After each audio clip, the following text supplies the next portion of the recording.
Hey guys, Ivan here. So Arnold Classic 2025 wrapped up yesterday and we got some really interesting stuff to take a look at. We're gonna take a look at the scorecard and some other interesting updates, but before we get to that, I need to update you guys with the situation with the alleged competitor that died backstage, because it seems like the things are not exactly the way they looked yesterday. I kinda jumped to a conclusion myself as well. I read what was all over the social media, and I apologize for that because today we have some new information about this competitor right here, Jodie Vance. She did die backstage at the Arnold Classic yesterday, and it was due to the severe dehydration. However, she was not competing at this show. She wasn't prepping for the Arnold Classic. We all kinda jumped to a conclusion that because she was a competitor that she was prepping for the Arnold Classic and that she died because her coach gave her a bunch of diuretics and dehydrated her severely. And this right here is her coach. She did have a coach. However, based on what he's saying right here in this video, and you can watch the whole video on his profile, it's a long video, I'm gonna sum it up for you guys, but basically what he is saying is that she was supposed to be competing 20 weeks from now, and that she wasn't even prepping for that show. They were only talking about competing in 20 weeks from now. She was at the Arnold Classic once again, and that is where she died, but it's not because she was competing and she was dehydrated for the show. Apparently what this guy is saying is that she suggested some things before when they were working together, like using some harsher compounds, and he had troubles holding her back, telling her not to do any extreme things.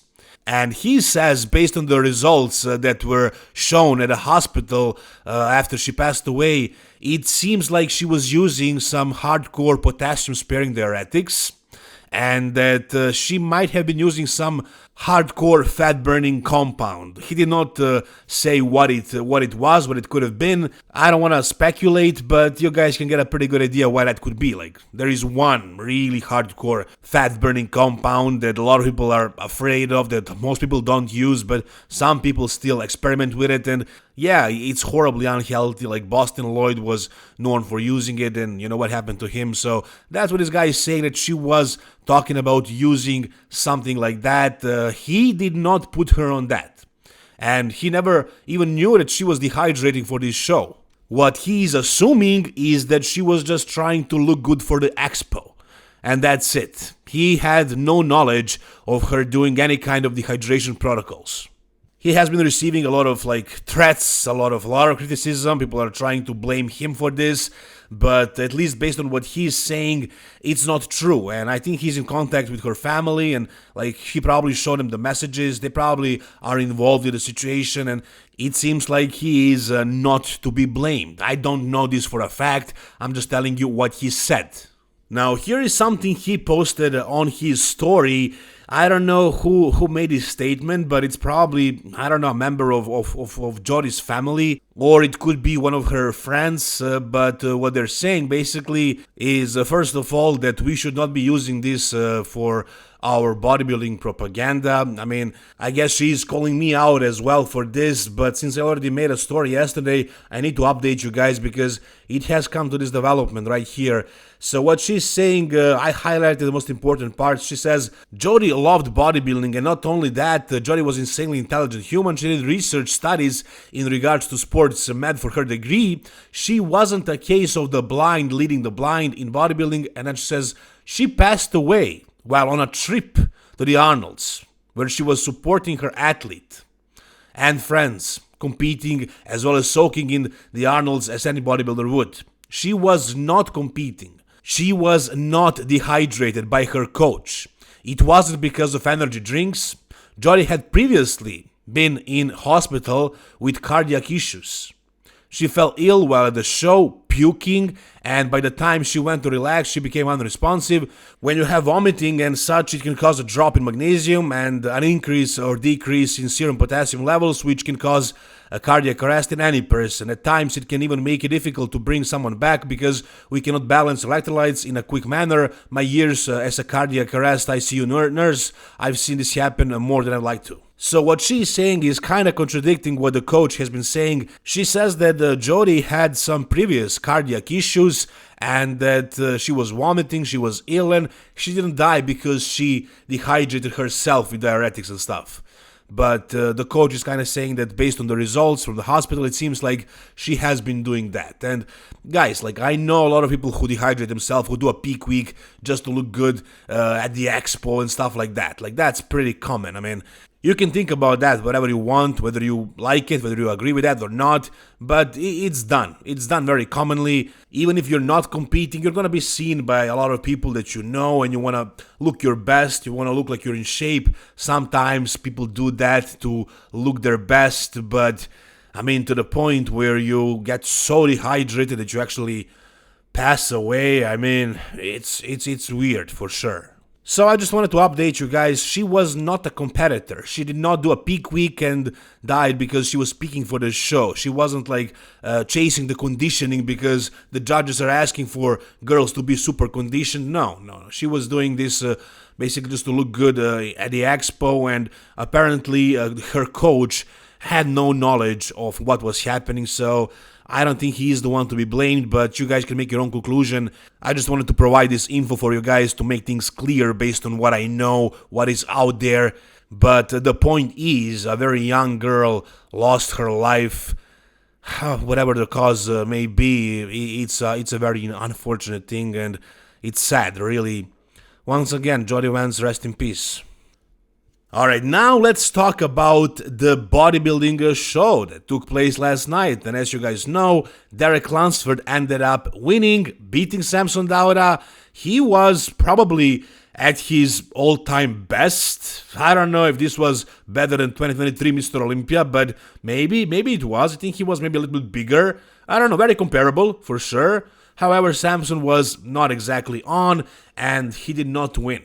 Now, today we got the scorecard results, and I felt like after last night, after the finals, that Samson was winning. The second round, the finals, not the overall show. But let's actually take a look at the scorecards, the points, and let's see if that was actually the case. Alright, so I highlighted Derek's and Samson's results, and as you can see at the pre-judging, it was 6-9 for Derek, pretty convincing. And then at the finals, it actually was very close. But Samson still did not beat Derek, even at the finals. He did come closer, right? I mean, Derek lost 1 point and Samson gained 1 point, but it still overall wasn't close. In total, it was 13 points against 17 points. So, for sure, Derek won this quite decisively. And yeah, I have no arguments to make. I thought that was going to happen. It was pretty clear to me, at least. Even though you guys know I'm a huge fan of Samson, more so than of Derek. I mean, of their physiques. And that Samson is a member of my team, I mean, hostile team. I have to be honest, I mean, what I saw was that Derek was better. He was more conditioned. I mean, yeah, I know Samson is really great. He's a better body, has a better body in that way, but it was always like that even before last year's Mr. Olympia. We all kind of expected him to bring it, and he never brought it, and he wasn't winning until he was finally conditioned to Mr. Olympia. So when Samson is off with conditioning, he is not winning, and we had the same thing we have been having for the past couple of years. 2024 was an exemption, and I hope it wasn't just a fluke. I hope he's going to be able to repeat for the Mr. Olympia later this year. As far as the other guys, it's all very clear. As you can see, Andrew was firmly in third, Brandon firmly in fourth, Bonek, Hakim, Sean Clarida, James Hollinshead, Carlos Thomas Jr., all these guys were like very, very firmly in their places. The only thing that was questionable was Patrick Moore and Justin Rodriguez. As you can see, Justin actually managed to win at the finals, but Patrick Moore was winning more convincingly at the pre-judging. I don't know how this happened because, in my opinion, Justin Rodriguez looked horrible, looked like a mess. I think he should retire, definitely. I mean, I've been thinking that for the past couple of years, and now I'm more sure than ever before. Like, his physique is getting just worse every year. But Patrick Moore managed to still beat him, and it was pretty clear result overall. Like, there is no room for controversy. I don't want to say that anybody was robbed because it's all perfectly obvious. The only thing that you can maybe make an argument for is James and Sean Clarida, because James is taller, but that's the only thing. Sean was 10 times better in terms of like details, bubbliness, 3D effect. I mean, you name it, like in every single aspect aside from the height and like the overall size of the man. I think that was also pretty clear. So I have no issue with a single result right here. There was no robbery at this show, no controversy. Very clear results. And if you go to Samson's IG, you can basically hear what he has to say about this whole thing, about him losing, and he was like, he is all positive about it. He's being a gentleman for sure. He's like, Derek deserved the win. Congratulations, Derek. This is a setback for him, but he will come back better. I doubt that he is feeling happy right now, but he took this as a champ. And I mean, to be honest, guys, Samson didn't have to do the Arnold Classic. He could have just waited for the Mr. Olympia and like show up there as the reigning Mr. Olympia champ. But would that really help him? Personally, I don't think so. It didn't help him here. I mean, some people actually had Samson winning. I would say a lot of people actually had him winning. But so I guess it was not that obvious. I mean, it was obvious, but like maybe there was some room to actually give the victory to Samson. However, they gave it to Derek because he was better. He wasn't a ton better, but he was better. So I really like the way the judging is done, at least the way it has been done lately. I mean, the better guy will win pretty much every time. I mean, there's probably a little bit of corruption here and there in like lower levels, but as far as like the Mr. Olympia, the Arnold Classic, better guy will win, no matter if they are from the US or they don't speak English or they are the best possible ambassador or they are the worst. If their physique is the best, they'll actually win. You know, and I love to see that. So, Samson, who is the reigning Mr. Olympia, was dethroned here. Basically, not dethroned. He will be dethroned if he loses the Mr. Olympia, but he was voided of his best bodybuilder in the world status.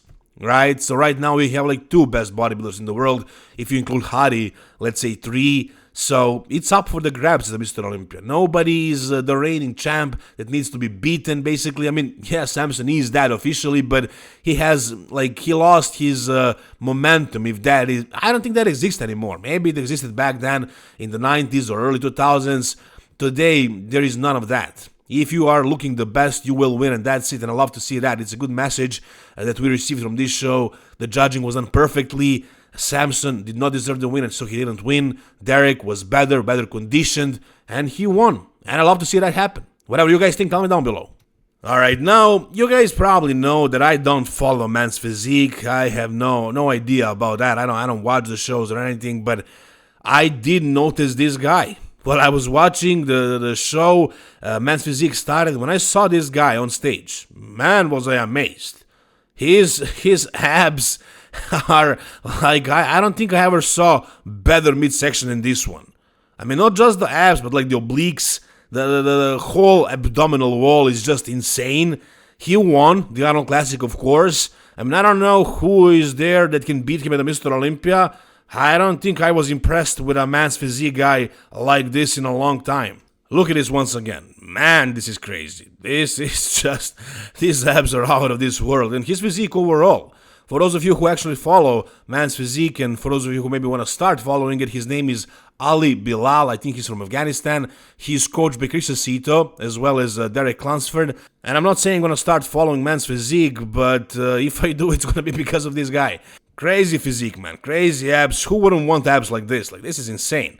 this was way more impressive to me than, for example, Ryan Terry, who won the Mr. Olympia. So I think this guy will win the Mr. Olympia in men's physique. But again, I have no idea about the criteria and stuff like that, like how important are other body parts, like the back and, I don't know, everything else aside from like the chest and the abs.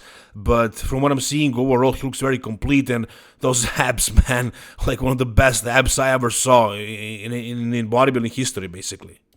Alright, now another very interesting thing is that Brandon Curry is gonna be doing the Masters Olympia. He announced this on the Mr. Olympia TV channel. How do I feel about this? I don't know, man. I mean, he looked damn good at the Arnold Classic. He took that fourth. He was compared to Andrew Jack. It was a close call, to be honest. Like, I'm not saying that he should have beaten Andrew, but he could have. Like, it was very close, if you ask me. And if he's pushing guys like Andrew Jack right now, I mean, he's still definitely like a top 5 Mr. Olympia material. Like, can Nick Walker really beat this guy? Can Martin still beat him? Yeah, I think Martin can, but I don't know about Nick. I mean, if he is top 5 at the Mr. Olympia today in such a competitive lineup, I mean, why would he be going to the Masters Olympia? Like, the other guys that won over there, that competed over there, were like much lower level. I think it's being held every 2 years. The first one, like 4 years ago, I think Kamal Gardner won. Max Charles was, I think, in that top 2, top 3. Hidetada Yamagishi won the 212 last time. I can't even remember who won the last one in the Open, but like, there are no former Mr. Olympias. I mean, the Mr. Olympias doing that show, but Brandon is going to be doing it. I guess maybe the prize money is better this year. I'm pretty sure that's it. You know, he wants to earn money. If that's the case and he has the age, he's over 40, then sure, why not? Go and win it. But I hope it's not going to distract him from being at his absolute best for the Open Olympia. Because I think I was telling you guys before, the Arnold Classic, I mean, a lot of people actually signed Brandon off, and I was like, I still believe he has it. Like, I haven't really seen his physique melting with age, like, which is what happens with older competitors. I thought he was still fresh. I think he wasn't 100% on last year because he prepped for a very short time. Now he had more time and he delivered, man. Like, he still has it. Like, he's a little bit older, but his physique is holding on very well. The same thing like with Dexter Jackson. I think this guy can go on for years. I mean, you never know. Like, maybe next year he's gonna start melting away. He's gonna start looking much worse, but maybe not. Maybe he can last for another 7 years until he's 50. I mean, we'll see, but he still has it, that's for sure. So he's going to the Masters Olympia, but as far as the Mr. Olympia Open, I mean, if Hadi, Andrew, Derek, Samson, and Martin are doing it, he's probably top 6, but if one of those guys are off, and Brandon delivers it again, he can maybe crack the top 5 at the Mr. Olympia. I can see that. But whatever you guys think, tell me down below. Anyways, that's gonna do it for this video, guys. Stay tuned for another couple of videos about the Arnold Classic coming up these next couple of days. It's gonna be interesting. So once again, subscribe to the channel. If you guys enjoyed this video, please give it a thumbs up. If you want to support me, go to the Hostel Supplements, buy whatever you need. Just make sure to use the code EVEN10 for a 10% discount. That's how you can support this channel and help me make this awesome content for you guys. Thank you guys once again so much for watching. See you soon. All the best and bye-bye.